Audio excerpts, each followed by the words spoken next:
Udah masuk ya? Ada, Pak. Oke. Bismillahirrahmanirrahim. Assalamualaikum warahmatullahi wabarakatuh. Salam sejahtera, salam sehat untuk kita semua. Oke, pada kesempatan kali ini untuk materi khususnya di bagian pengenalan database geospasial, di sini akan saya bawakan karena memang tadi Pak Sahid menghubungi hari ini tidak bisa hadir. Sebelum untuk masuk ke materi, saya tanya sekali lagi terkait tugas yang masih belum ngumpulin, apa ada yang terkendala di masalah teknis mungkin?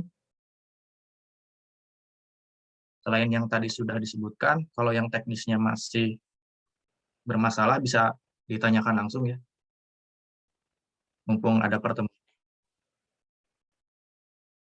Oke, kalau nggak ada, saya anggap sudah bisa semua ya terkait kemarin mengenai proses digitasi, mulai dari poin, line maupun poligon. Oke, kita akan masuk pada pertemuan kali ini di materi mengenai pengenalan basis data geospasial atau geodatabase lebih khususnya. Oke, untuk materi hari ini ada 3 poin, sebetulnya 3 poin besar yang akan saya sampaikan, yang nanti teman-teman juga outcome-nya juga harus bisa paham mengenai ketiga hal ini, setidaknya secara general, karena memang untuk lebih spesifiknya kalian harus masuk ke dunia praktisi ya. Nah, untuk yang pertama itu ada pengenalan geodatabase, tentunya sesuai dengan materinya. Kemudian yang kedua, pengenalan mengenai KUGI. Nah, apa itu KUGI? Nanti saya sampaikan selanjutnya. Kemudian setelah mengenal KUGI itu sendiri, bagaimana sih kita mengimplementasikannya, terutama kaitannya dengan aplikasi JS ya. Kalau kemarin kalian kan secara sederhana membuat database filenya itu bentuknya SAP ya. Ada SAP Polygon, Point, dan lain. Nah, itu pembuatan basis data spasialnya dilakukan secara sederhana. Nah, kita mengenal lebih dalam lagi mengenai basis data geospasial di geodatabase ini. Nah, di sini yang pertama kita lihat apa itu geodatabase. Di sini ada 2 pernyataan yang dapat mendefinisikan hal tersebut. Yang pertama itu geodatabase atau yang biasa dikenal dengan, kalau kita nyebutnya di dunia praktis itu langsung aja GDB gitu, lebih singkat. Itu struktur data asli untuk aplikasi ArcGIS dan merupakan format data primer yang digunakan untuk editing ataupun mengelola data. Nah, jadi yang pertama itu sebagai catatan bahwa geodatabase ini khasnya dari aplikasi ArcGIS. Kemudian yang kedua, geodatabase itu merupakan wadah penyimpanan fisik informasi geografis, terutama menggunakan sistem manajemen basis data atau database management system DBMS atau sistem file. Nah, jadi kuncinya ada di manajemen basis data. Yang mana ketika nanti kaitannya dengan manajemen, tentunya data yang ada di dalamnya itu ada berbagai jenis ya. Kemudian geodatabase memiliki model informasi yang komprehensif untuk mewakili dan mengelola informasi geografis. Jadi nanti ketika ada di dalam geodatabase itu, file yang masuk ke database itu berbagai macam dan semuanya sama-sama memiliki keterkaitan dengan informasi yang basis geografis. Nah, untuk dataset sendiri pada dasarnya ada 3 jenis di geodatabase. Jadi kalau diibaratkan itu geodatabase itu untuk data spasial itu sebagai kita anggap rumah ya. Nah, di sini ada beberapa jenis. Ada data yang pertama itu data tabel, contohnya file DBS, misalkan, kemudian tabel Microsoft Access, spreadsheet, Excel, DBMS, dan sebagainya. Jadi, sudah dijelaskan juga mungkin di pertemuan sebelumnya bahwa data tabel itu apa kan? Data yang isinya atribut dalam yang digambarkan dalam bentuk tabel. Kemudian yang kedua ada fitur kelas. Nah, khususnya dalam hal ini adalah as-read shape file mungkin SAP atau yang kemarin, dan SAP ini ketika masuk geodatabase dia akan menjadi fitur kelas namanya. Jadi bukan seri shape file lagi tapi menjadi fitur kelas. Kalau kemarin SAP kan sederhananya kita buat di luar, ketika masuk geodatabase dia masuk fitur kelas. Kemudian ada raster dataset. Contoh data raster mungkin yang sudah dijelaskan juga. Misalkan kita mau memasukkan memasukkan data citra atau data JPEG dan sebagainya yang nanti digunakan untuk penyajian data spasial bisa juga dimasukkan di geodatabase. Jadi kelebihan geodatabase ini bisa mengelola file yang banyak itu dibandingkan SAP. Kan kemarin kita cuma buat polygon, point, line, masing-masing gitu. Jadi tidak ada katalog atau lemari yang bisa lebih menyusun file-file tersebut. Nah, di sini di gambar juga dapat dilihat. Sebentar.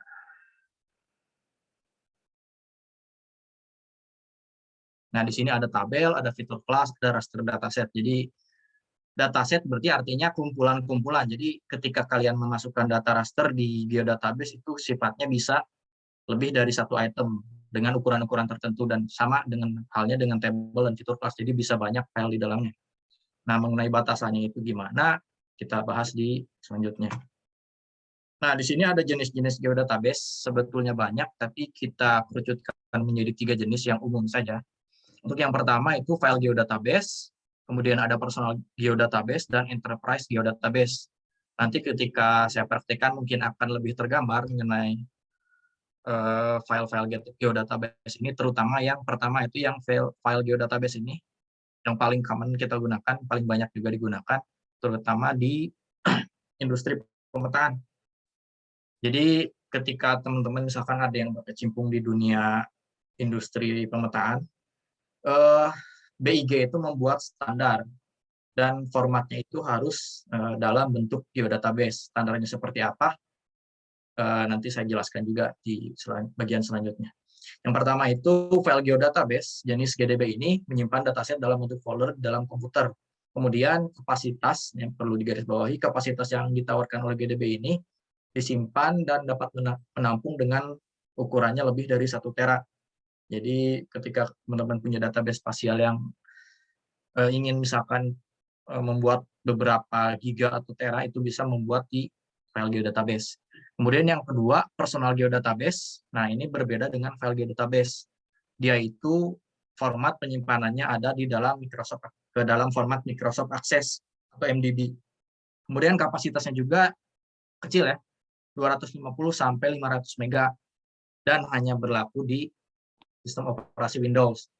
Kan udah tahu juga mungkin ya, untuk sistem operasi di komputer itu tidak hanya Windows, ada Linux, ada Apple mungkin, dan sebagainya. Nah, untuk yang personal geodatabase ini terbatas, jadi hanya 250 sampai 500 mega, dan operasinya hanya di Windows. Untuk lebih spesifiknya, kita lihat di slide selanjutnya, nanti teman-teman bisa juga lihat sendiri. Kemudian yang ketiga ada enterprise geodatabase. Jenis data geodatabase ini menawarkan banyak keuntungan. Selain mempunyai kapasitas besar, nah GDB ini bisa digunakan oleh berbagai aplikasi. Nah, apa sih ini? Oracle, Microsoft SQL, IBM, atau PostgreSQL. Nah, ini aplikasi yang digunakan untuk kaitannya dengan database management system. Jadi ketika teman-teman mencampurkan JS dengan item-item lain yang non-JS, nah itu biasanya ada kaitannya dengan aplikasi-aplikasi ini. Jadi misalkan teman-teman mau buat web JS, nah nanti salah satunya kita bisa pakai PostgreSQL juga. Jadi sebetulnya JS ini bisa masuk ke berbagai aspek ya, tidak hanya khusus JS, tapi masuk ke bidang-bidang lain juga. Nah, ini mungkin lebih jelasnya, ini saya ambil dari website Akrisnya sendiri.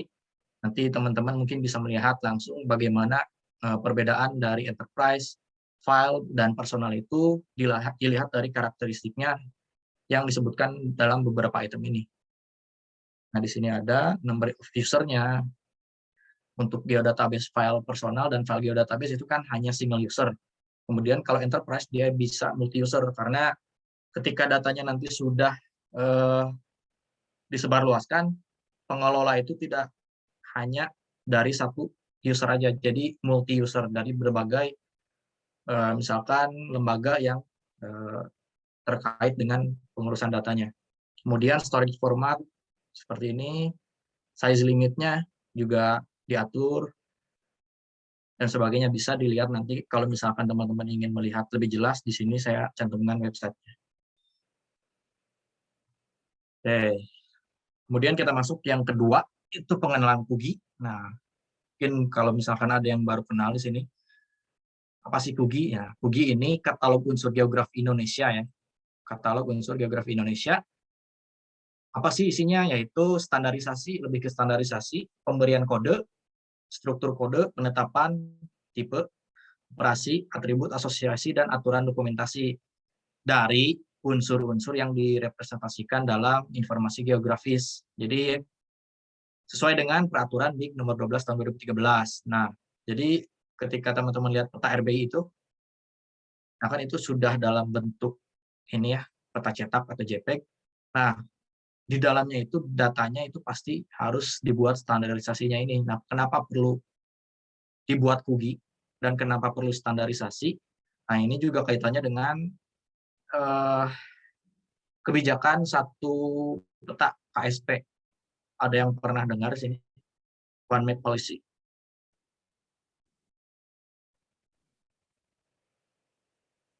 Nah, itu eh, atau baru dengar mengenai One Map Policy ini. Jadi dicetuskan kalau nggak salah dari zaman Pak SBY itu 2011. Jadi semua eh, lembaga-lembaga di Indonesia yang ada kaitannya dengan data peta itu harus dibuat standarisasi dalam satu bentuk format. Nah, kenapa harus seperti itu? Kalau misalkan tidak ada dibuat standarisasi, nanti ketika teman-teman menggabungkan data dari beberapa instansi, beberapa lembaga, ketika digabungkan dia akan rancu lah, karena nggak ada standarisasi. Nah, standarisasi ini juga diatur oleh BIG dan eh,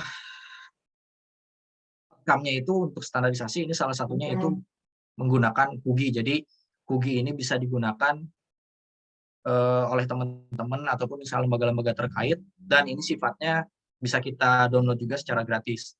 Nah, kemudian ini di bawahnya juga ada landasan hukumnya terkait dibuatnya KUGI ini ada undang-undang tentang informasi geospasial. Nah, di sini yang mulainya kebijakan satu peta ini.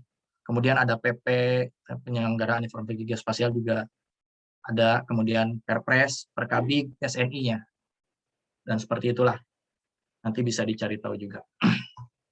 Nah, untuk website KUGI juga ini dapat diakses pada website ini. Nanti saya contohkan untuk tampilan websitenya. Nah, di sini juga ada tampilannya seperti ini kurang lebih. Jadi secara garis besar kita standar di Indonesia ini ada temanya sebanyak ini. Dari mulai batas wilayah, kadaster kebencanaan hingga vegetasi. Jadi hingga saat ini versi terbaru yaitu KUGI 5. Nah, ini sampai sini untuk temanya. Jadi dan tema ini bisa terus diupdate tergantung dengan unsur peta RBI-nya. Nanti apakah ada unsur baru yang belum masuk itu bisa dilakukan update. Kemudian di sini juga tampilan websitenya, ini interface websitenya. Atau lebih mudahnya kalian buka Google, kemudian keywordnya aja KUGI, otomatis nanti halaman pertama yang muncul nanti ke sini. Dan ini dibuat oleh Badan Informasi Geospasial. Nah, ini kemudian selain tampilan website, teman-teman juga dapat mendownload untuk buku dari KUGI ini sendiri. Jadi kan setelah tadi kita lihat di sini ada tema besarnya, di sini tuh ketika kita klik batas wilayah dia akan muncul lebih banyak lagi unsur-unsurnya. Jadi ratusan mungkin ini lebih ke unsur-unsurnya tuh atau bahkan ribuan. Nah, untuk bukunya bisa dimulai dari versi 1, versi 2 dan sebagainya hingga yang saat ini itu versi 5.0. Dan kemudian akan ada update lagi 5.1, tapi belum tahu saya untuk waktu update-nya rilisnya kapan. Nah, ini untuk download bukunya, jika teman-teman butuh penjelasan mengenai tiap unsur itu dijelaskan, pengertian misalkan jalan, line, itu apa, kemudian jalan area juga itu apa, itu dibedakan, jadi jalan pun ada 2 definisi. Nah, kemudian ini implementasi KUGI untuk geodatabase. Nah, kita juga nanti akan coba praktek membuat geodatabase, kemudian bagaimana kita akan membuat geodatabase yang berdasarkan QGIS, kemudian gimana kita cara download QGIS dari BIG. Nah, ini sifatnya juga BIG open ya, karena memang untuk standarisasi ini sifatnya harus open source juga. Kemudian di sini ada contoh tampilan di katalog nih. Nah, di sini kan ada banyak ya unsurnya. Lumayan juga nih kalau dilihat satu-satu. Nah, QGIS ini mengatur sampai kemarin kan teman-teman bikin ini ya, kalau nggak salah untuk digitasi kan kita harus buat field ya. Nah, QGIS itu mengatur sampai sini nih. Data tipe kemarin teman-teman yang keterangan kan itu apa? Data tipenya, teks kan. Nah, sama QGIS itu diatur sampai sini juga. Kemudian panjang karakter diatur juga sama QGIS 128 misalkan. Kemudian nama fieldnya, nama segmen jalan. Nah, ini untuk nama kan kemarin kita karakternya nggak boleh panjang ya untuk SAP. Nah, di sini nama aslinya 6 RJL. Kemudian di Apis juga ada fitur untuk membuat aliasnya. Nah, alias ini yang digunakan sebagai nama yang lebih jelas. Kan kalau 6 RJL kita sulit ya. Itu tuh apa atributnya. Kemudian di sini di alias itu bisa kita perjelas dengan nama yang lebih real lah. Kemudian di sininya juga ada.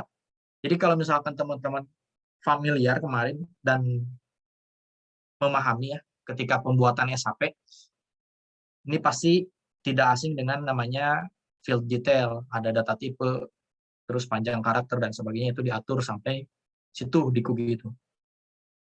Jadi ketika ada data jalan, atributnya apa aja, kemudian spesifikasi dari masing-masing kolom juga diatur. Jadi sudah benar-benar detail. Dan nanti juga saya ajarkan gimana cara import file. Jadi nggak harus buat dari awal. Jadi kita sudah tinggal menggunakan aja untuk QGIS ini. Nah, ini contohnya dengan geodatabase yang sama, tapi dengan aplikasi yang berbeda.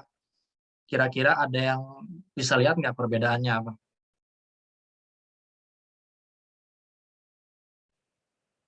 Yuk, yang sebelah kiri itu tampilan katalognya lah, katalog dari QGIS terhadap geodatabase misalkan Jawa, kemudian yang kanan itu ArcGIS dengan geodatabase Jawa juga. Ada yang bisa melihat perbedaan? Kalau ArcGIS lebih colorful, Pak. Lebih berwarna. Oke, itu dari tampilan. Dari yang lain ada? ArcGIS nggak ada datasetnya, Pak. Gimana? Kalau di ArcGIS kan itu yang batas wilayah itu kan feature dataset. Kalau yang di QGIS kayaknya nggak ada feature datasetnya. Ya, betul. Siapa itu? Khairunisa. Betul ya. Jadi kalau dengan file yang sama, seperti saya sudah bilang tadi bahwa si geodatabase ini kan khasnya dari ArcGIS ya. Makanya ketika aplikasi lain buka, dia tetap bisa buka. Cuma tidak sesuai dengan data aslinya. Nah, di sini di QGIS, dia data line, data poligon, data titiknya dia langsung masuk, langsung terbuka gitu, tanpa dipisahkan oleh tema-tema besar yang tadi. Nah, ini kan batas wilayah. Di sini tema besar ini, fitur dataset gitu. Kalau ini kan kita anggap misalkan RBI Jawa ini kita rumah. Nah, kemudian di sini fitur dataset ini kita ibaratkan juga sebagai kamar. Tema-tema besarnya kita kamarkan juga, jadi lebih rapih lah dibanding dengan yang di sini ketika kita misalkan barang gitu. Barang diletakkan langsung di rumah tanpa dibuat kamar, kan itu lebih berantakan ya. Nah, kalau di ArcGIS dia bisa, walaupun di ArcGIS juga dia bisa langsung kayak gini, cuma biar lebih tertata kita buat seperti ini, namanya fitur dataset. Nah, ini fitur dataset namanya. Ketika dibuka lagi baru itu masuk ke fitur kelas. Seperti itu. Dan fitur dataset ini di QGIS juga sudah baku. Apa saja misalkan batas wilayah, hidrografi, dan sebagainya sampai vegetasi. Oke.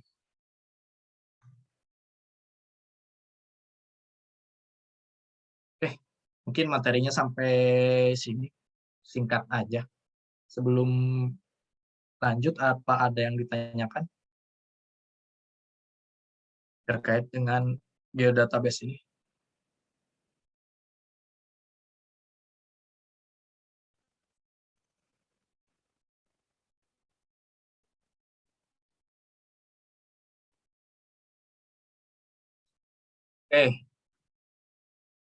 Mungkin tidak ada, sudah paham semua ya. Saya anggap gitu. Saya akan contohkan. Yang pertama itu kita bagaimana membuat file geodatabase di aplikasi ArcGIS. Dan saya juga akan minta 1-2 orang setelah saya praktikan buat ya biar biar bisa lah kalian kalau langsung praktek, dan saya juga tetap kasih tahu. Oke.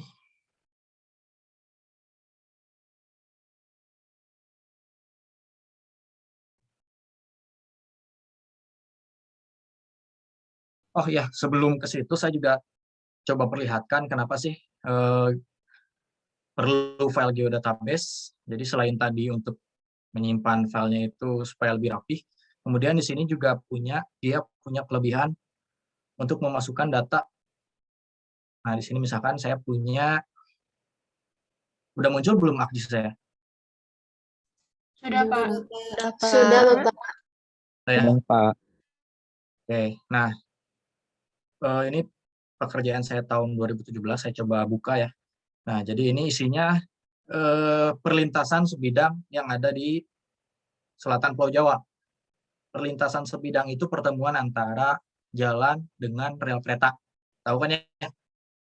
Nah, ini database-nya ada, kemudian dibuat di geodatabase. Kenapa seperti itu? Keunggulannya salah satunya kita bisa memasukkan data yang selain teks gitu. Jadi kita lihat misalkan di sini, kita lihat data atributnya. Nah, di sini kan ada ya. Ya ini kode lah, kode field-nya. Nah, di sini ada berbagai macam data. Nah, kemudian dari titik itu apa sih misalkan data yang selain teks? Misalkan di sini saya ingin menampilkan foto. Nah, di geodatabase ini bisa difasilitasi untuk memunculkan data foto pada fitur. Salah satunya di sini saya coba ya, Kota Tasik misalkan. Saya klik infonya. Nah, ini ada di mana nih perlintasan sebidangnya?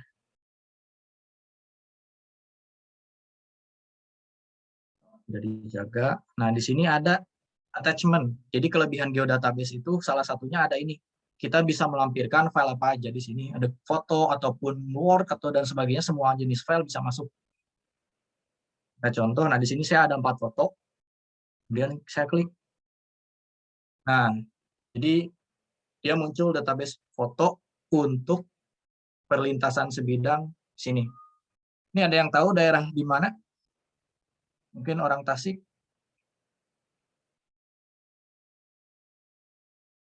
Gak dijaga nih palangnya. Jadi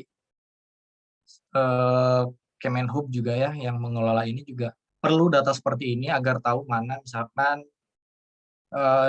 perlintasan sebidang mana yang dibutuhkan untuk dibuat palang misalkan. Jadi salah satu aplikasi GIS untuk transportasi bentuknya seperti ini, database perlintasan sebidang. Nah, kemudian kita coba lagi yang lain, daerah sini. Kemudian kita buka. Nah, di sini ada foto juga. Nah, jadi selain data atribut juga di geodatabase ini bisa menampung data selain atribut, salah satunya foto. Di kelebihannya juga seperti itu. Dan kalau misalkan geodatabase ini tidak bisa diakses tanpa menggunakan aplikasi GIS, saya contohkan. Nah, file geodatabase yang saya coba tampilkan ini kan namanya perlintasan sebidang ya, .gdb. Kemudian kita buka foldernya, kemudian kita buka lagi, dia akan seperti ini. Dia tidak akan, jadi kita akan bingung yang mana nih filenya. Dan geodatabase itu hanya bisa dibuka kalau misalkan kita menggunakan aplikasi GIS, baik ArcGIS maupun QGIS. Jadi ketika di Explorer dia tidak akan muncul. Nih. Termasuk foto-foto pun dia masuk ke format GDB table 4 GB itu. Jadi tidak akan muncul kalau misalkan kalian buka via Windows Explorer. Hanya akan muncul ketika dibuka di aplikasi JS.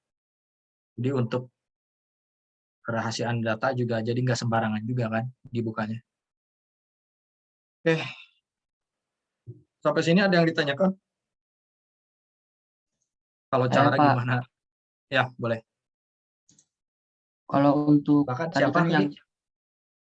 bilang tadi Pak, Ya, kelas kelas C Pak, kelas. Silakan bilang izin bertanya Pak, untuk apa namanya tuh jalan yang ada relnya tadi dinamakan apa Pak tadi Pak? perlintasan sebidang. Nah, lintasan sebidang itu apakah hanya lintasan resmi yang ada palangnya gitu apa gimana Pak? Enggak, Apakah semua bebas? termasuk yang kecil-kecil juga. Tadi kan sudah Jad- saya lihat, saya perlihatkan foto yang misalkan kayak gini ya. Yang nggak ada palangnya. Ini mah ada sih. Mana ya yang nggak ada?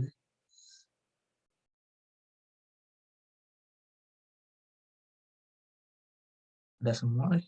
Nah, tadi yang contoh pertama kan saya perlihatkan ya. Nah itu kan nggak ada tuh, nggak ada palangnya. Nah kayak gini nih, kelihatan kan? Muncul ya. Ada Pak. Nah yang kayak gini juga masuk dia. Jadi bisa diidentifikasi mana nih sekiranya jalan yang harus benar ditutup biar nggak ada orang lewat atau mengurangi kecelakaan kan harus diidentifikasi ya. Mana yang sekiranya perlu dibuat palang, mana yang enggak kan ini juga kalau segini kan masa iya dibuat palang. Nah, paling nanti bisa dibuat penghalang biar kendaraan itu nggak bisa lewat atau gimana. Kemudian berguna juga untuk decision making-nya juga kan. Jadi ketika kita sudah datanya kita identifikasi kan, kita jadi tahu daerah tersebut tuh kebanyakan perlintasannya seperti apa. Nah, ini contohnya yang liar lah kalau istilahnya. Tidak ada palang di mana kan kalau misalkan ada kecelakaan, salah satu yang bertanggung jawab kan di sini juga kan Kementerian Perhubungannya misalkan selaku pemegang kebijakan untuk transportasi satunya kereta api kayak gitu. Ini salah satu aplikasi GIS untuk bidang transportasi. Saya lebih spesifikkan lagi ya. Dan sebenarnya banyak lagi untuk bidang-bidang lain. Oke, ada lagi?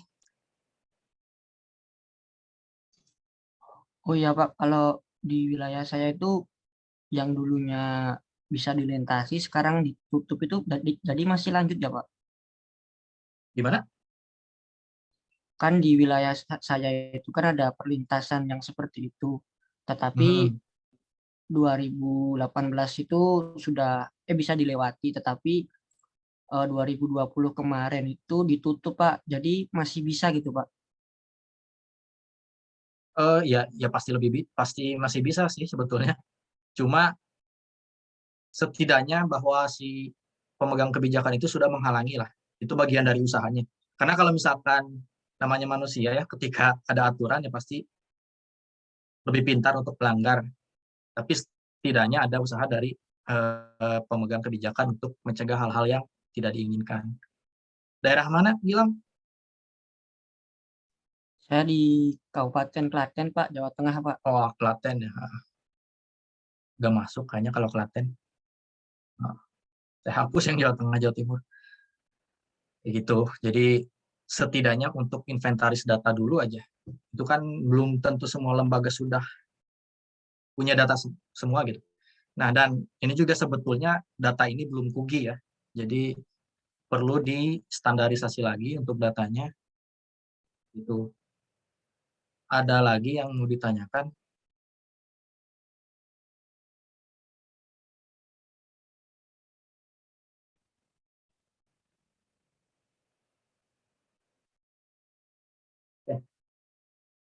Kalau nggak ada, mungkin saya akan contohkan bagaimana misalkan kita ingin membuat file geodatabase ya. Nah, saya uncek dulu.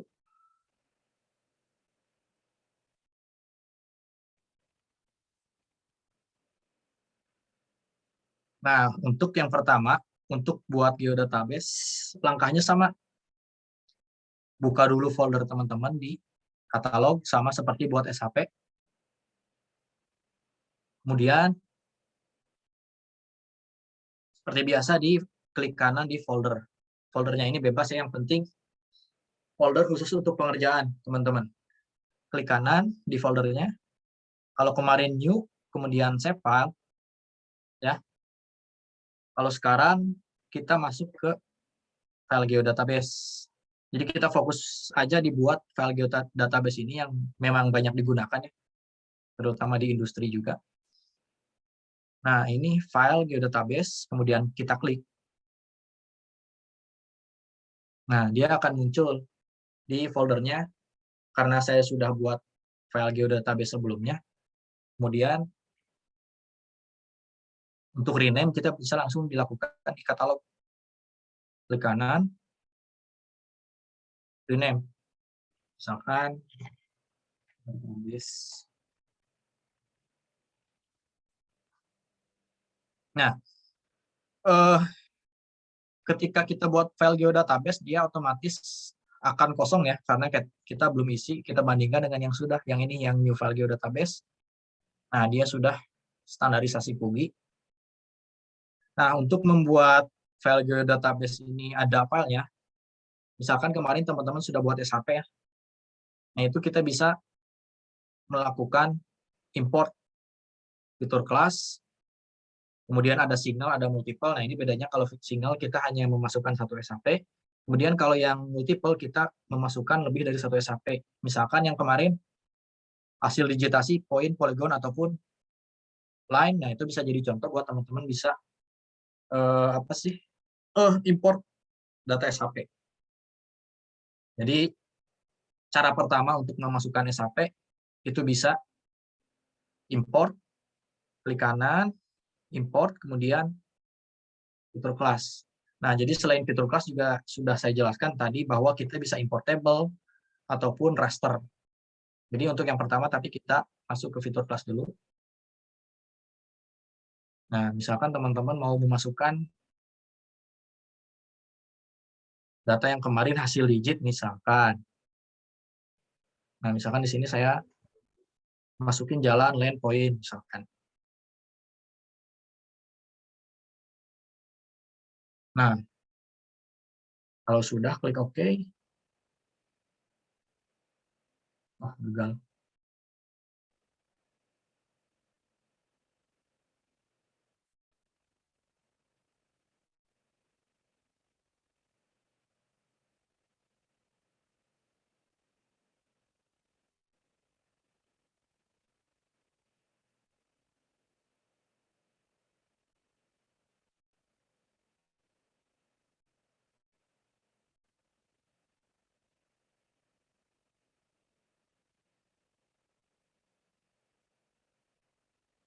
Ya bisa jadi karena memang belum ada data isinya juga ya. Karena memang saya belum digit untuk ini. Ataupun teman-teman selain import tadi ya, bisa masuk. Nah, geodatabase baru, kemudian nah ini bisa masuk datanya jalan, lindu, sama poin. Ternyata bisa juga walaupun si kosong datanya. Jadi itu cara yang pertama, itu import ya. Ingat-ingat, ada import. Kemudian bisa juga kita buat new. Nah, kita buat misalkan lemarinya dulu untuk misalkan kita buat tema besar. Contoh yang pertama misalkan transportasi.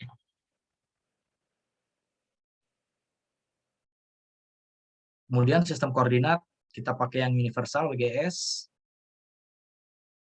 Nah, ini kemudian vertikal koordinat sistem kita pakai apa nih? Misalkan kayak pertemuan kemarin teman-teman kan diajarkan bagaimana menambahkan atau mengedit data Z ya sama Pak Sahid. Nah, kalau misalkan perlu data tersebut, kita bisa pilih di sini. Tapi karena saya tidak mencontohkan Z, tidak perlu. Kemudian ini biarkan default.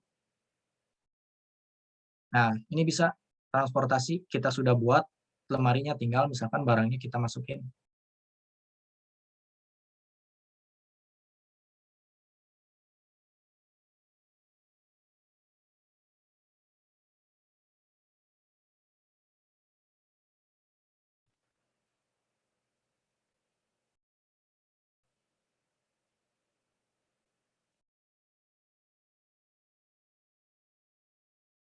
Nah, sama halnya di sini juga bisa import, ataupun di sini juga bisa import, ataupun buat SAP baru lah, bisa itu juga. Saya contohkan, misalkan new.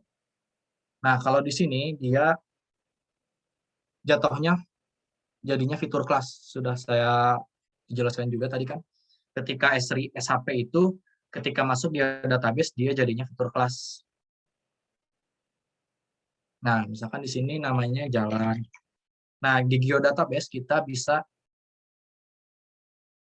menambahkan alias, seperti yang sudah saya jelaskan juga tadi, bahwa alias itu, misalkan di sini kan kita terbatas ya, karakternya hanya 13 kalau nggak salah. Jalan. Nah, di sini kita bisa menamainya sesuai dengan kebutuhan. Jalan.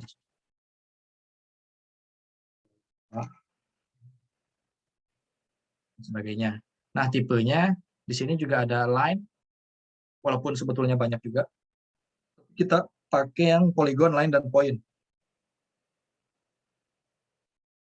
Sama ya seperti new shape file, cuma ada tambahan di alias. Kemudian ini di configuration keyword, dibiarkan default. Nah, di sini kita bisa menambahkan fieldnya apa. Misalkan keterangan, berarti kan tipenya teks ya.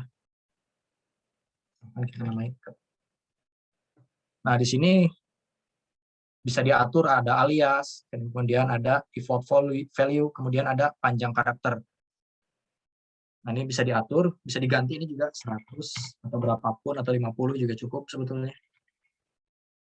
Dan finish. Nah, sudah dibuat SAP atau fitur kelas ya, kalau di geodatabase, untuk jalan dan sebagainya. Dan seterusnya juga polygon ataupun point juga sama, kasusnya seperti itu. Nah, untuk itu, jadi sudah dua cara. Saya perlihatkan ada import, kemudian ada new fitur class. Sampai sini ada yang ditanyakan?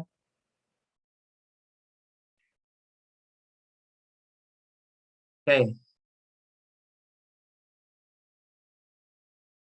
Kalau nggak ada, saya minta ada yang mau jadi relawan buat demonstrasi nggak?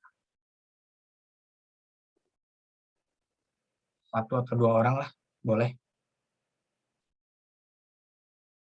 Enggak, silahkan. Nggak akan salah, tenang, saya kasih tahu. Kalau nggak ada, saya tunjuk nih.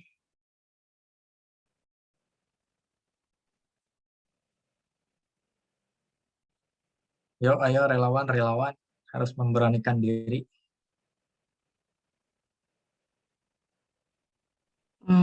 Boleh Pak, saya Pak. Ya, silakan.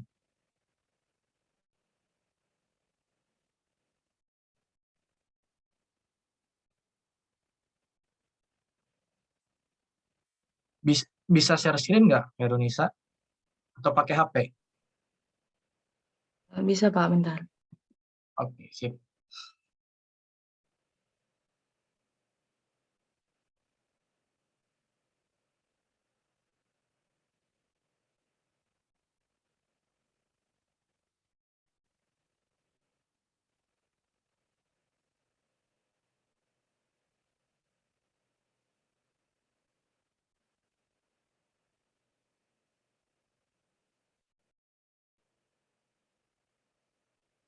Oke.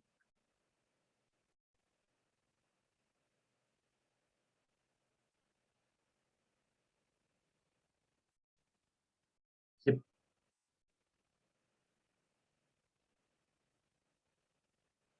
Geodatabase.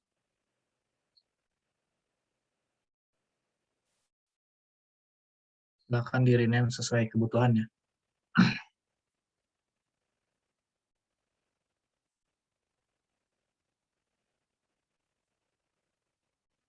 Oke.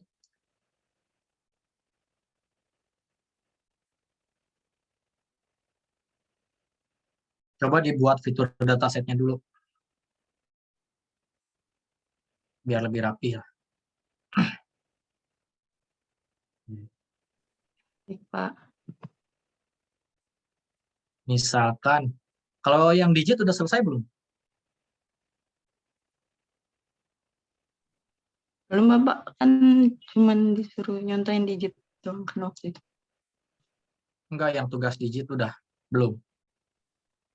Oh, udah sih, Pak. Videonya Iya, berarti kan data SAP-nya ada nggak? ada, cuman nggak di save digitalnya, jadi cuman save filenya aja gitu. Oke, boleh lah. Datasetnya misalkan apa ya? Transportasi aja dulu.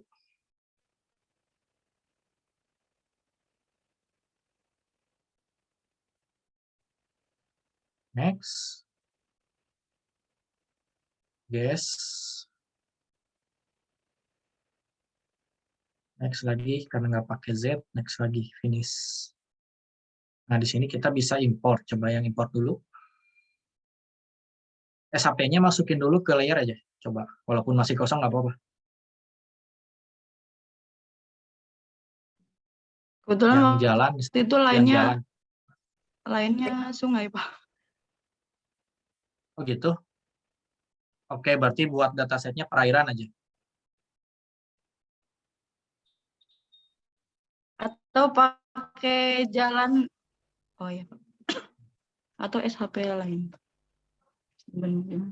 Boleh, misalkan yang penting jalan aja dulu.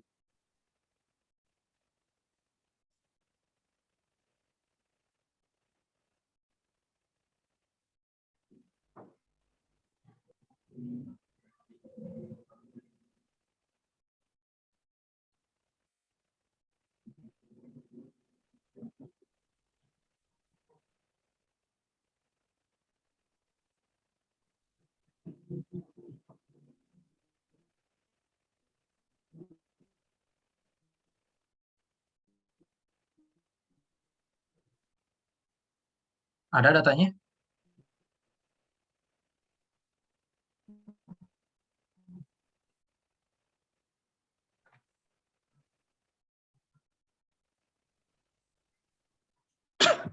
Ini pakai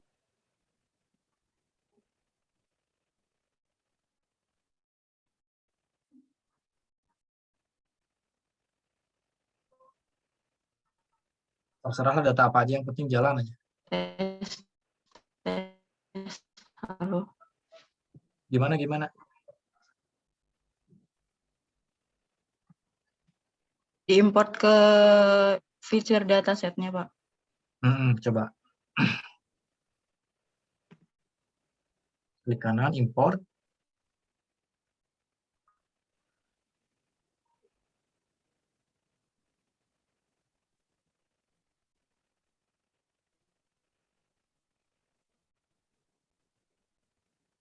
Yang lain perhatikan juga ya.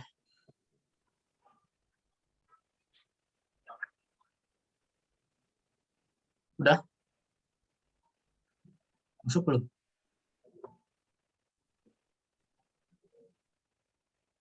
Bisa nggak muncul ya? Bentar, Pak. Kayaknya error. Di stop share dulu.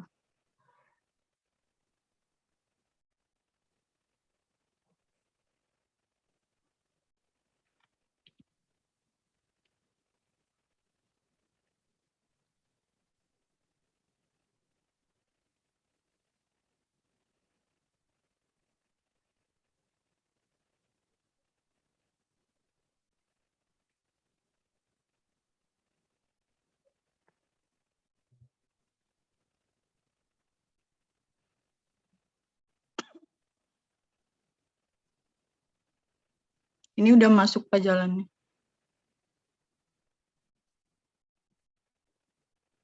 Nah, udah oke. Nah, sekarang coba yang buat file baru. Halo? Tes. Coba sekarang buat file SAP-nya yang baru dari situ. Dari fitur Oh datasetnya. iya, Pak.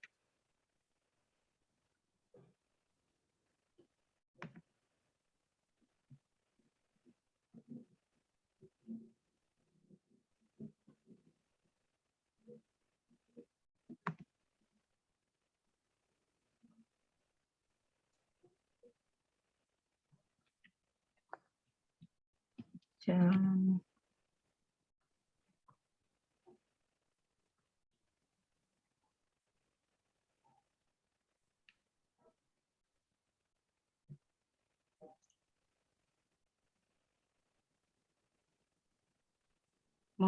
Terang. Sip, oke.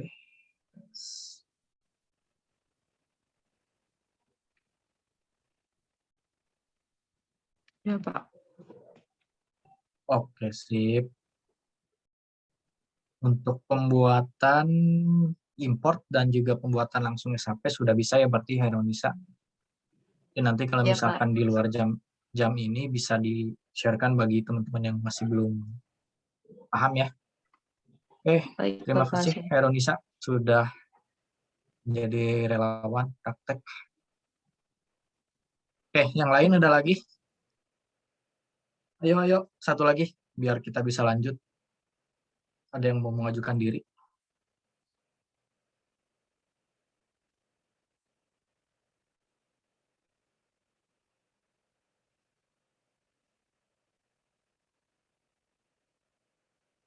Oke, saya coba tunjuk deh.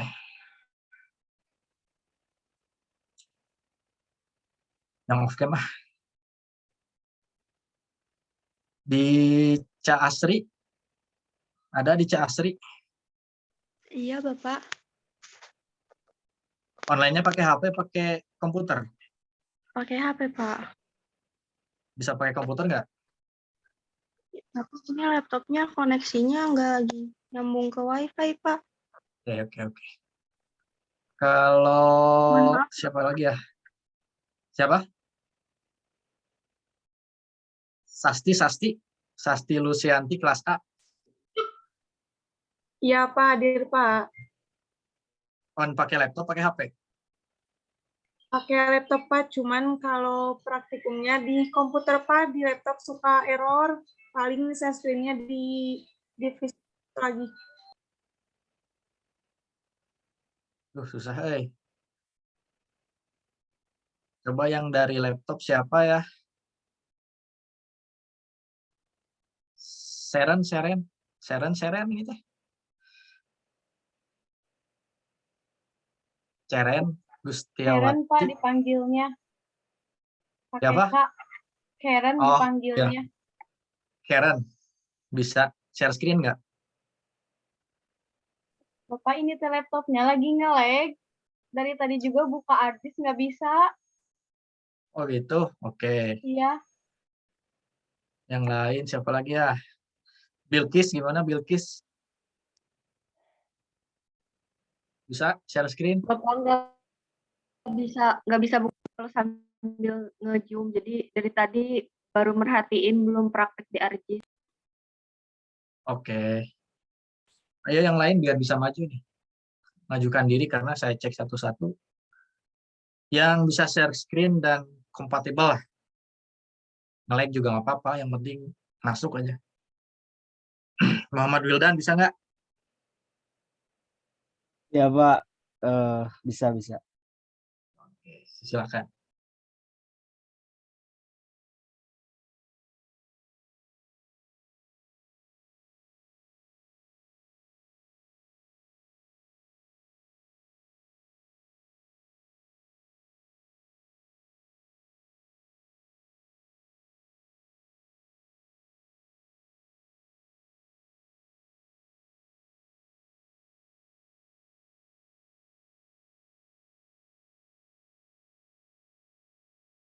Oke. Ada Pak, bentar. Bikin di sininya apa langsung? Boleh. Coba buka. Oke, di situ bolehlah di file folder georeferencing. Oke, sip. Di-rename dulu misalkan apa.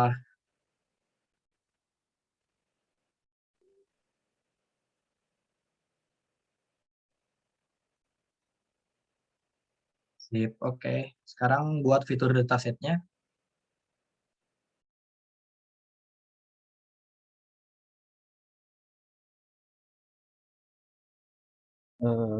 Apa Pak namanya? Misalkan terbangun aja, area terbangun. Terbangun aja tulisnya. Karena nggak bisa kalau nggak salah. BGS. Kita coba untuk yang polygon sekarang. Next.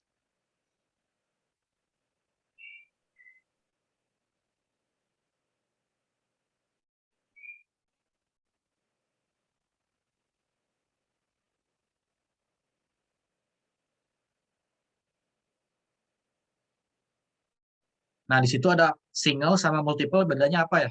Kira-kira, Wildan? Yang single itu cuma satu yang di importnya Pak. Kalau yang multiple langsung bisa itu filenya. Oke, Bisa sip. beberapa. Mantap. Sip. Coba sekarang.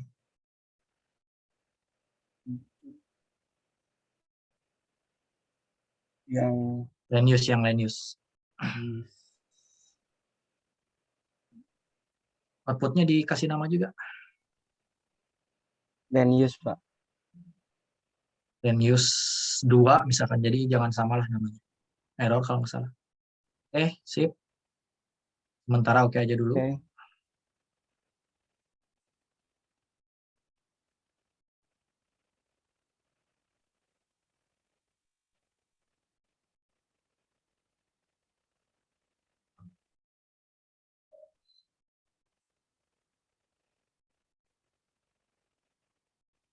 Masih loading kayaknya.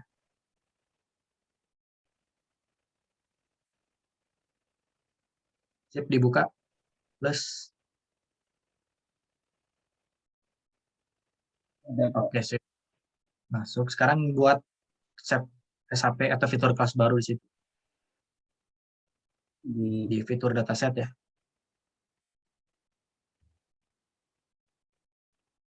Enggak, di fitur datasetnya. Bukan di GDB-nya. Yang di sini. Biar masuk. Misalkan. New fitur kelas, misalkan kayak gitu. Terus.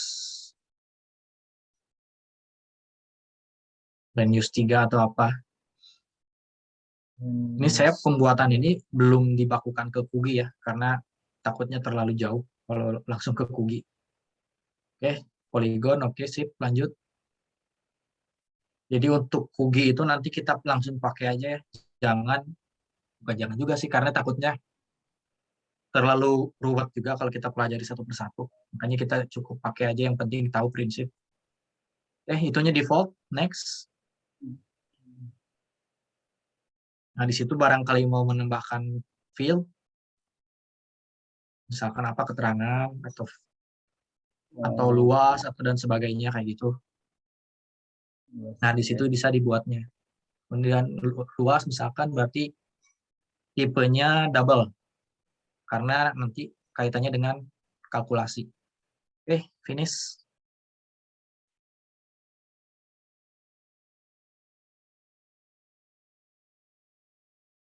Oke, sip. Aman ya. Berarti untuk pembuatan geodatabase, kemudian import SHP, dan pembuatan fitur kelas sudah saya anggap bisa ya, karena ada perwakilan juga. Jadi kalau misalkan yang lain bingung, bisa ditanyakan ke Herunisa sama Muhammad Wildan. Oke, Wildan, thank you. Udah berpartisipasi. Sampai sini ada yang ditanyain nggak?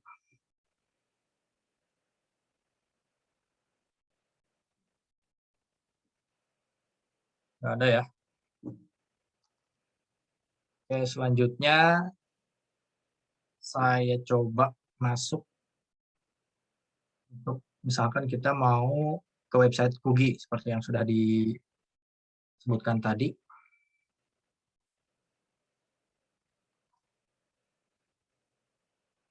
Izin saya screen lagi. Udah masuk ya? Nah, kalau misalkan teman-teman mau masuk Kugi, caranya gampang, tinggal masuk ke googling, terus search Kugi langsung. Nah, dia akan langsung muncul di paling atas di kolom search engine-nya. Kita masuk di sini. Nah, Kugi ini dibuat oleh dan dikelola oleh Badan Informasi Geospasial. Nah, jadi tampilannya seperti yang sudah saya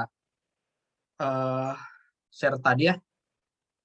Sudah saya perlihatkan interface-nya. Di sini ada menu beranda, kemudian Kugi, kemudian tautan, kemudian tentang dan layanan API. Nah, di sini juga sudah saya perlihatkan juga undang-undangnya, kemudian pengertiannya apa, di sini sudah masuk. Nah, di sini ada berbagai definisi terkait dengan istilah-istilah yang berkaitan dengan Kugi.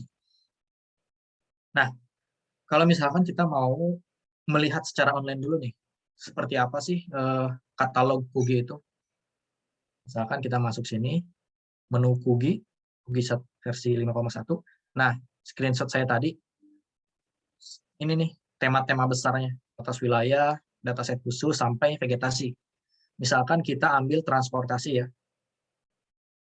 Nah, misalkan kita klik detail dulu, biar kita tahu definisi dari transportasinya, misalkan cakupannya seperti apa. Nah, ini sudah punya kode nih di Kugi ini, misalkan transportasi sudah ada kodenya sendiri. Kemudian nomor versi Kugi-nya itu ada versi berapa sih? Kan tadi sudah saya perlihatkan ada versi 1, 2, 3, hingga yang terakhir sekarang versi 5. Versi 5 ini berarti dibuat tahun atau disahkan tahun 2019. Kemudian siapa yang membuatnya itu Badan Informasi Geospasial. Kemudian di sini juga disebutkan bahwa transportasi ini adalah dataset yang menggambarkan sarana dan prasarana transportasi. Jadi dijelaskan juga. Jadi kalau tadi kita buat hanya dataset, udah aja. Nah, di sini kalau di Kugi dia dijelaskan cakupannya apa aja. Jadi semua dataset yang menggambarkan termasuk rel itu juga dimasukkan ke transportasi. Jadi tidak hanya jalan ya. Oke. Kemudian kita klik di sini, dia akan muncul di breakdown lagi.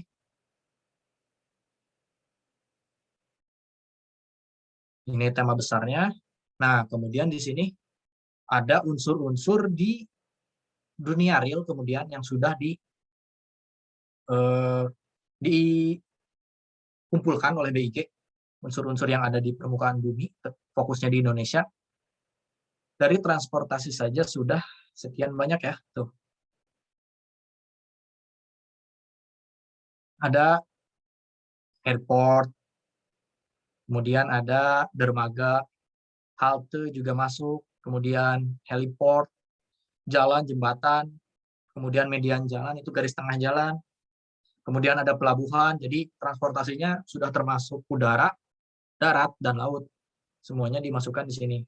Kemudian ada radar juga tuh, runway, dan sebagainya. Ada stasiun kereta api juga masuk, terminal bus, pokoknya semua yang berkaitan dengan transportasi termasuk bangunan untuk mengatur. Nah, ini fitur muncul nggak? Kursor saya muncul nggak? Ada, Pak. Muncul, Ada, Pak. Muncul, Pak. Transportasi ini fitur datasetnya ya. Ingat-ingat tema besar itu biasanya fitur dataset. Kemudian di sini, nah ini fitur kelasnya. Yang banyak ini baru dari satu tema ya. Dan ini versi 5. Nah, misalkan kita tadi yang Hairunisa, misalkan itu jalannya datanya lain. Di sini juga jalan terbagi dua, ada jalan garis dan jalan area. Seperti sudah dijelaskan oleh Pak Sahid kemarin, ketika misalkan kita punya skala besar, misalkan 1:500, 1:1000, jalan itu akan terlihat lebih luas, sehingga kita digitasinya juga harus berbentuk poligon. Jadi kalau kebutuhan skala besar biasanya si jalan itu bentuknya AR. Untuk skala kecil, jadi 100.000, 50.000, itu biasanya LN. Tapi kalau misalkan skala besar itu biasanya AR atau area. AR itu area atau poligon, LN itu line atau polyline. Kemudian kita klik. Nah, di sini juga ada berbagai jenis skalanya. Jadi setiap skala mungkin ada perbedaannya masing-masing dalam unsur katalognya dari field yang menyusunnya. Misalkan kita pakai yang standar ya, 1:25.000, kita klik jalan LN.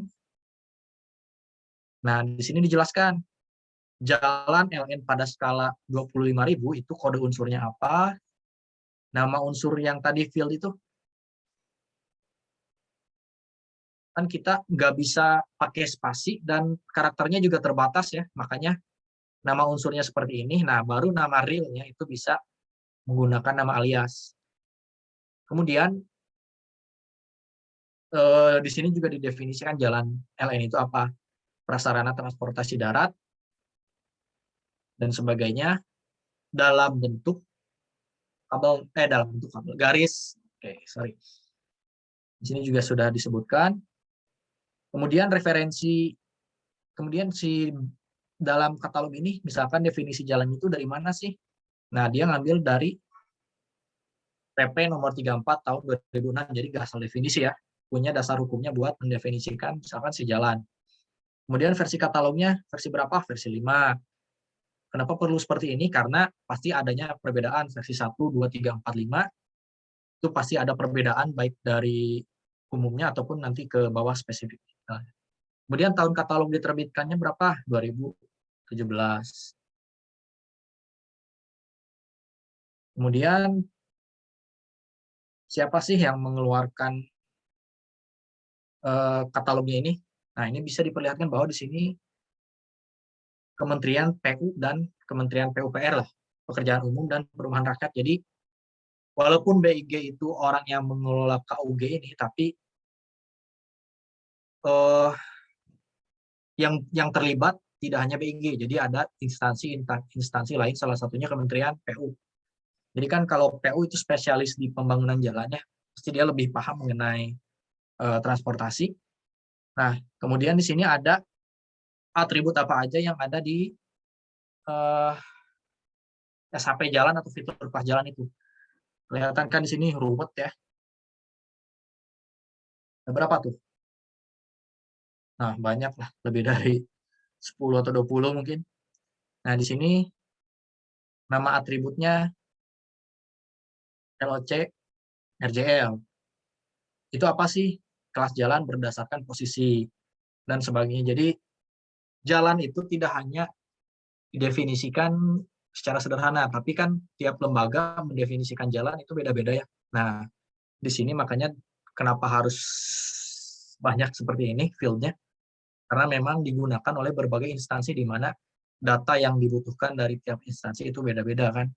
Ada yang hanya butuh data, misalkan mau melakukan perbaikan, dia hanya butuh kondisi fisik. Atau misalkan untuk pengklasifikasian jalan, dia hanya butuh kelas jaringan jalan. Jadi di sini sudah bisa mengakomodir kebutuhan berbagai instansi untuk jalan. Itu ini salah satu. Banyak ya di sini. Kemudian kalau sudah kita preview, kita juga bisa download datanya. Nah, untuk download, kita bisa masuk sini, tautan, kemudian unduh template Kugi. Tadi saya juga sudah sebutkan, barangkali ada yang mau download bukunya juga bisa, biar nggak bolak-balik website. Kemudian terhubung juga dengan Inageo Portal. Misalkan untuk yang unduh template, nah template ini kan pastinya GDB yang sudah, settingan GDB yang sudah dibuat oleh BIG ya. Nah, kita download misalkan versi yang terbaru, versi 5 ya, karena versi 5.1 masih proses penyusunan. Kita download versi 5, skalanya kita pakai yang umum, 25.000. Nah, kita download. Oke. Kalau sudah, nanti dia formatnya seperti ini. ugi.zip, kemudian kita ekstrak, dia akan jadi format XML. Dia tidak geodatabase, tapi nanti kita buat geodatabase, kemudian kita masukkan file ini, dia akan muncul file geodatabase berdasarkan QGIS. Oke, saya praktikkan ya. Misalkan di sini saya buat sama angkanya new file geodatabase. Ini kalau nggak salah. Misalkan saya nama geodatabase. Nah ini masih kosong kan ya. Kalau tadi di bagian sebelumnya kita buat new fitur dataset dan new fitur class, kali ini kita nggak usah capek-capek setting dan sebagainya, kita tinggal import.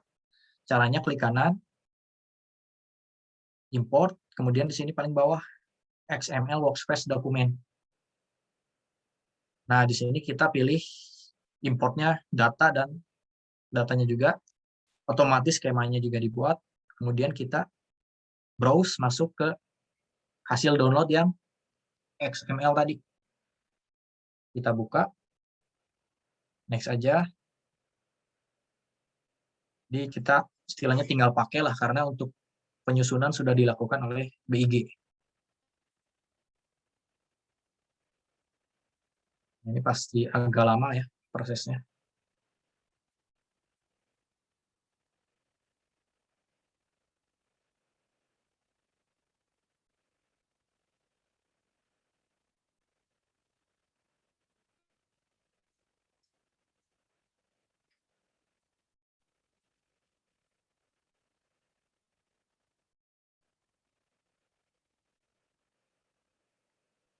Nah ini, nanti akan ada display seperti ini, kita langsung finish aja.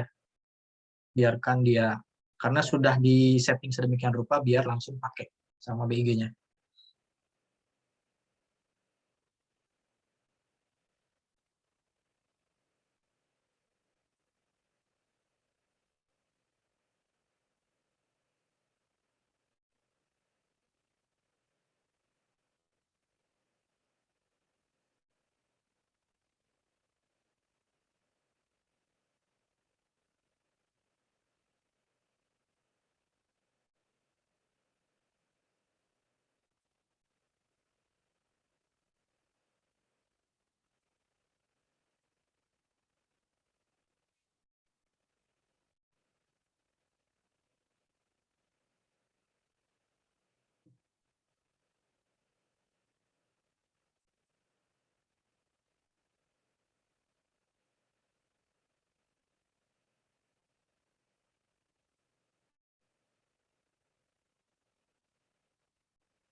Ini agak lama karena memang seperti kita lihat tadi ya, satu tema besar aja dia terdiri dari beberapa fitur, kemudian dari fitur itu ada beberapa field lagi, jadi sangat-sangat banyak ya.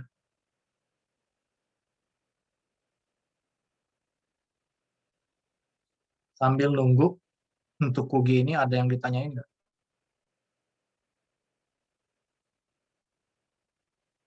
Seperti biasa, saya minta satu orang aja buat demonstrasi.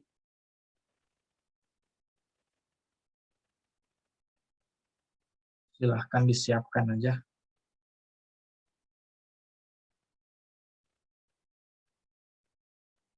Oke. Sepertinya sudah selesai. Nah, tadinya geodatabase QGIS 5 ini kan kosong ya. Kemudian kita lakukan import. Nah, dia sudah banyak tema khususnya, dari mulai batas wilayah dengan vegetasi.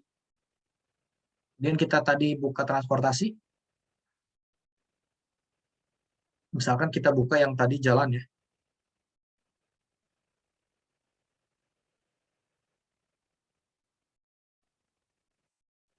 Kita buka atribut. Nah,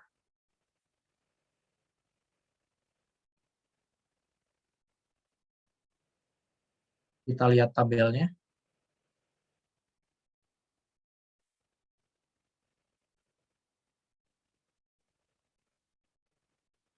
Kemudian kita cek lagi, misalkan jalan LN, di sini ada nggak? Misalkan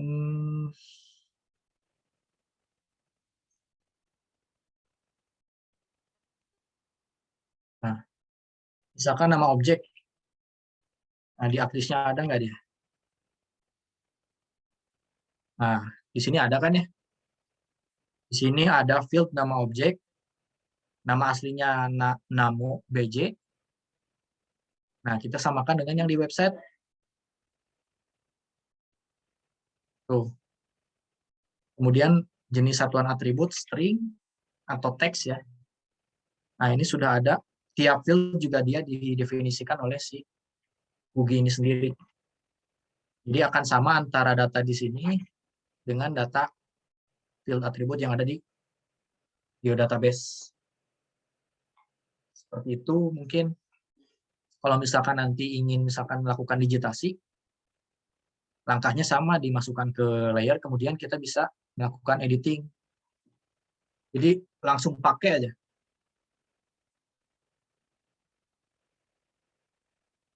Misalkan kita buat digitasi di sini. Untuk jalan misalkan kita buat sembarangan aja ya.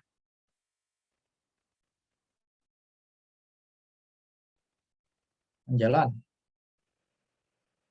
Kemudian kita buka atribut.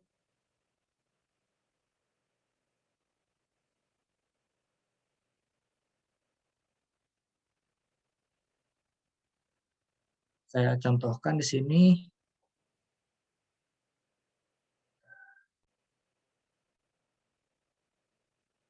Nah, kelebihan geodatabase ini, jadi salah satunya ketika kita melakukan digitasi, kita nggak usah ketik, karena ada beberapa field yang kita fungsinya tinggal milih. Jadi kan kalau digitasi biasanya digit, kemudian di keterangannya kita ketik sesuai dengan kebutuhan. Nah, kalau di Hugi ini salah satu kelebihannya juga kita tinggal memilih.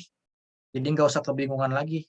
Kita bikin unsur baru nggak. Dia sudah baku dari BIG, kita tinggal milih misalkan jalan ini jalan provinsi, kabupaten, kota, kita tinggal klik. Nggak perlu klik. Tuh.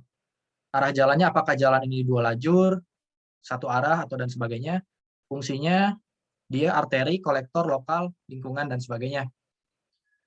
Nah, di sini sistem jaringan jalannya jalan primer, sekunder, dan berbagai jumlah lajur berapa, dan sebagainya sampai selesai nih. Agak panjang ini, satu fitur jalan, tapi isian fieldnya banyak. Dan memang harus seperti itu, karena memang banyak digunakan oleh berbagai instansi. Jadi, bisa jadi instansi A hanya butuh data kapasitas muatan, kemudian instansi B hanya butuh field status jalan. Itulah kenapa datanya banyak. Itu salah satu kelebihannya. Kelebihan lain untuk GDB ini dia bisa dibuat topologi. Topologi itu proses untuk memperbaiki atau mengecek kesalahan geometris dari data yang ada. Kan teman-teman juga ketika digit poligon tidak selamanya selalu betul ya. Pasti ada yang overlap atau ada gap. Itu kan ketika dalam pekerjaan itu nggak boleh ada yang namanya gap ataupun overlap dari poligon. Nah, GDB ini bisa fasilitasnya buat topologi. Oke, mungkin untuk implementasi Kugi, penjelasannya sudah. Kita saatnya praktek. Ada yang mau jadi relawan? Silakan.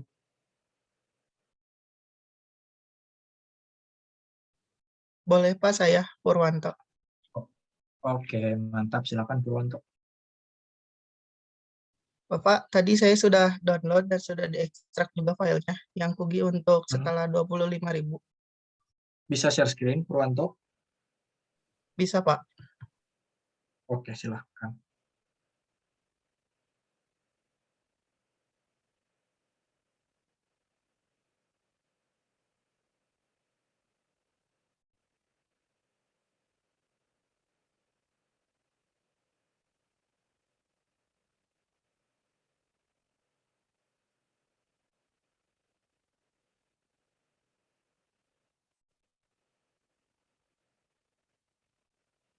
Mungkin bisa diulang, Purwanto, prosesnya, biar teman-teman lain lihat. Jadi saya anggap kalau download sudah bisa semua ya. Kemudian kalau sudah download, file kuginya diekstrak. Di mana tuh file kuginya, Purwanto?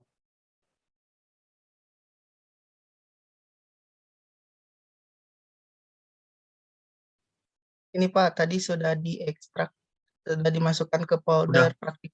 Udah Ya, format XML ya? ya Pak, sudah. Oke. Kemudian langkah selanjutnya dibuat file geodatabase-nya. Ini Terus saya kita bisa, ya boleh saya hapus. hapus dulu aja ya Pak. Boleh. Pak. Jadi di sini nanti tadi, kemudian new Pilih new file geodatabase. file geodatabase ya. Misalkan geodatabase kugi.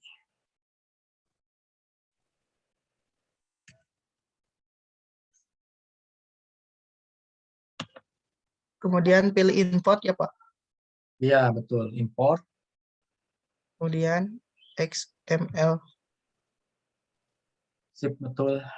Tinggal di browse. Video 5K. Oke, lanjut. Next.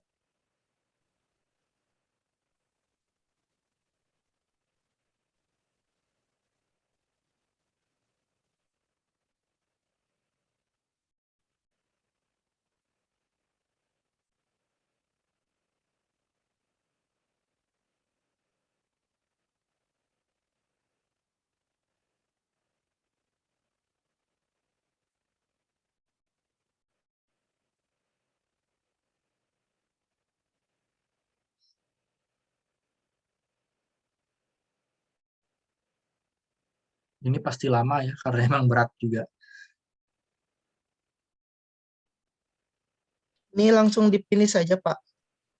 Langsung next aja. Finish lah. Karena memang sudah diatur di XML.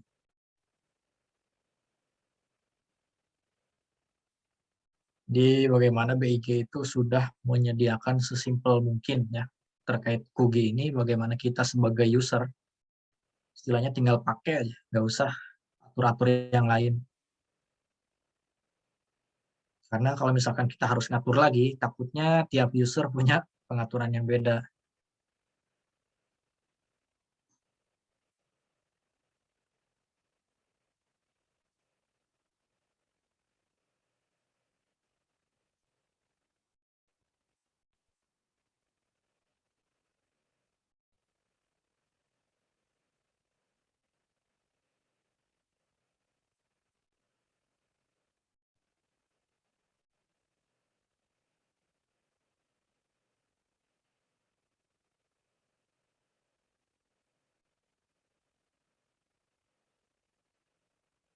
Wanto udah pernah coba buat peta-peta nggak? Nggak pernah membuat, Pernah Pak, mengerjakan, bikin peta apa? peta administrasi. Kemudian Hmm. kemarin tuh latihan ini Pak apa? Yang pengolahan data drone. Jadi data drone kemudian didigitasi jadi peta. Itu baru itu Berarti Pak. pakai Agisoft dulu ya? Ya, pakai Agisoft juga. Sampai layout berarti udah bisa ya, Purwanto? Siapa insya Allah. Simbologi Iya Pak. otomatis lah ya. Simbologi ketika layout pasti pakai. Kalau udah ada yang bisa saya nggak khawatir gitu. Kalau misalkan ada yang kesulitan, mungkin bisa langsung hubungi yang sudah bisa kayak Purwanto, kayak yang lain. Veronisa, kayak Wildan tadi.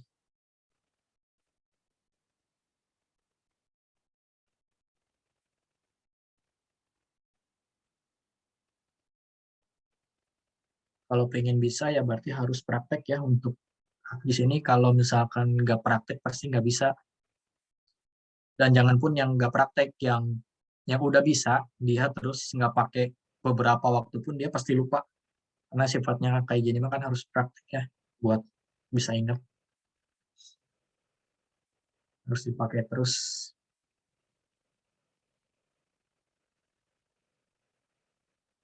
Selain itu juga jadi bekal barangkali teman-teman di sini ada yang nanti ketika sudah lulus kemudian melakukan pekerjaan di bidang konsultan pemetaan atau industri pemetaan. Jadi tidak selamanya kan yang pendidikan geografi jadi guru semua, termasuk saya juga kan yang tidak berkecimpung di jadi guru geografi lah. Jadi ada alternatif lain. Jadi bekal buat teman-teman ketika nanti sudah lulus. Salah satunya juga bisa pakai AKJIS ini, ilmu AKJIS-nya.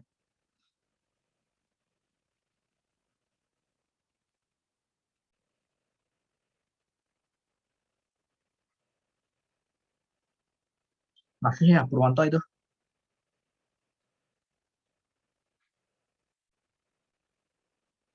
Iya Bapak, belum setengahnya.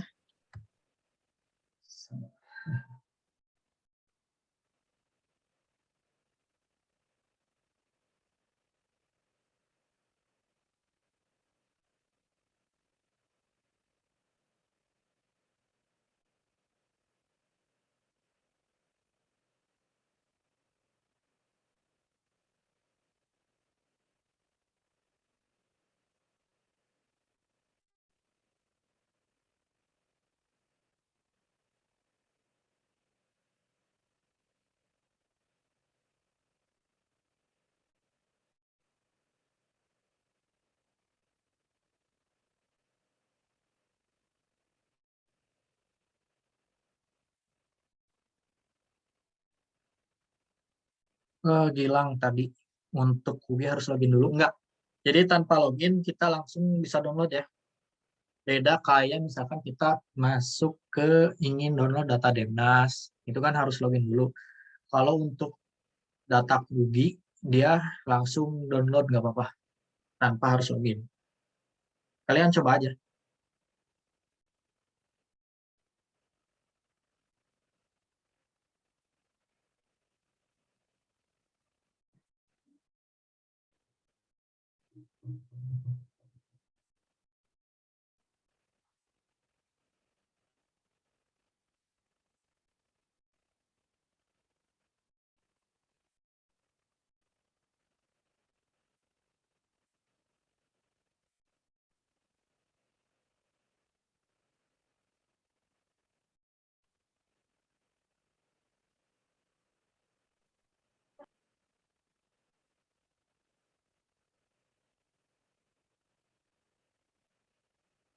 Nah, udah muncul kayaknya itu.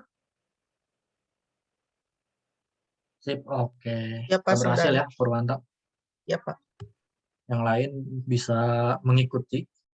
Kita nanti lihat video lagi.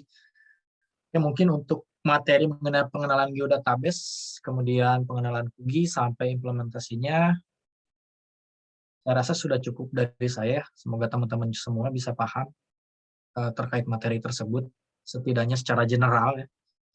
Walaupun memang nggak harus sampai spesifik biar bisa lebih bagus, cuma mungkin teman-teman cukup sampai general aja bahwa ada loh ini untuk misalkan katalog itu sudah ada bakunya dari BIG.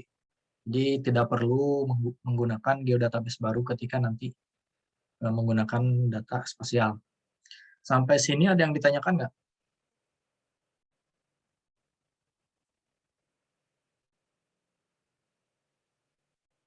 Nggak ada ya? Kalau misalkan nggak ada sepertinya, dan mudah-mudahan bisa paham semua terkait terkait materi hari ini. Kalau tidak ada, saya kembalikan ke Patio. Mangga, Patio. Baik, terima kasih Pak Dia. Jadi hari ini kita full terkait dengan geodatabase ya, kemudian Kugi dan lain sebagainya. Nanti mudah-mudahan rekan-rekan kalau sudah expert di bidang ini bisa menggunakan langsung geodatabase ini, nggak usah ngedigit manual satu-satu ya dan macam-macam. Jadi tinggal pakai data SHP yang memang sudah ada, segala macamnya tinggal dikombin dan menjadi data yang baru. Kita kenapa belajar seperti ini? Karena kita harus tahu dulu dasarnya, ya. Jadi kalau kalian tidak tahu dasarnya, tinggal pakai aja misalnya. Itu disebutnya umat klik nantinya kalau sama orang geodesi ya. Orang geodesi menyebutnya itu umat klik katanya. Kemarin sempat ngobrol juga sama orang SIG dari UGM, menyebutnya seperti itu, mereka diledeknya sama orang-orang geodesi. Betul ya Pak Abia ya? Jadi kalau tidak belajar, ya betul ya. Jadi kayaknya kita orang geografi itu gimana gitu. Tinggal pakai doang ngertinya gitu. Jadi seakan-akan orang geografi itu hanya pakai saja tanpa tahu cara pembuatan datanya seperti apa. Jadi sebutnya sama mereka itu kita umat klik. Makanya jangan seperti itu ya. Kita harus tahu proses pembuatan datanya seperti apa sehingga ketika penggunaan datanya kita bisa paham dan bisa memperbaikinya nanti kalau ada kesalahan. Gitu. Terkait tugas, silahkan kalian yang kemarin segera perbaiki. Saya kasih waktu sampai nanti maghrib sudah selesai semuanya, dalam artian linknya itu sudah muncul semuanya di Google Classroom ya. Apalagi yang Google Form juga harus diisi kalau yang belum. Terus yang paling krusial sih di sini saya mengingatkan device kalian itu harus bisa dipakai gitu. Dalam artian ketika device masing-masing bermasalah, cari alternatif yang lain. Jangan sampai kalian diam saja dan tidak melakukan apa-apa. Karena nanti kalau kita lihat kondisinya seperti ini, ada bahan UTS dan UAS itu kalian akan praktikum secara virtual. Dan akan ditanya sama pengujinya nanti di sini. Misalnya silahkan proses digitasi seperti apa, praktekan misalnya seperti itu. Terus cara proses bikin geodatabase seperti apa, silahkan. Nanti cara layout seperti apa, silahkan praktekkan. Kami tidak akan membimbing lagi kalau ketika UAS dan UTS. Makanya silakan maksimalkan device yang ada. Kalau nggak ada pun silakan pinjam atau bagaimana caranya, asal jangan mencuri saja gitu ya. Jadi usahakan hal-hal yang memang bisa diusahakan sehingga kita bisa maksimal pada mata kuliah ini. Seperti itu ya, Pak Bia ya. Jadi saya ingin minggu depan kalian sudah nggak ada alasan lagi nggak connect ke WiFi, kemudian nggak apapun itu alasannya. Saya ingin ketika ada yang bertanya, kalian harus mempraktekkan, kalian bisa mempraktekkan langsung tanpa ada alasan-alasan seperti itu lagi. Gitu. Oke, bisa minggu depan seperti itu? Halo? Bisa nggak? Bisa. Wilda, mana Wilda? Insya Allah bisa. Ya, Suryani. Ada Wilda di sini? Wilda. Nggak ada ya. Oke, mudah-mudahan yang sedang berusaha untuk memperoleh device-nya atau memperbaikinya, silahkan, semoga dilancarkan. Sebelum diakhiri, kita screenshot dulu. Boleh Purwanto lagi? Nanti masukkan kembali ke WA group ya. Boleh, Pak. Untuk slide pertama.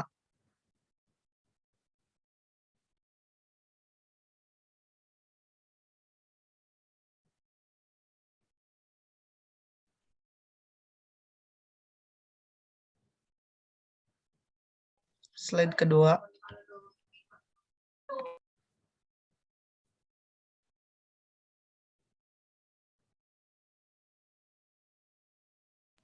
Slide ketiga.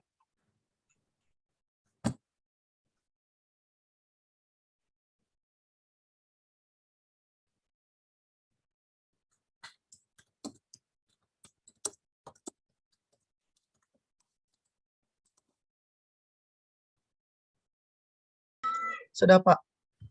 Ya, oke. Terima kasih kalau sudah. Selamat sore. Assalamualaikum warahmatullahi wabarakatuh.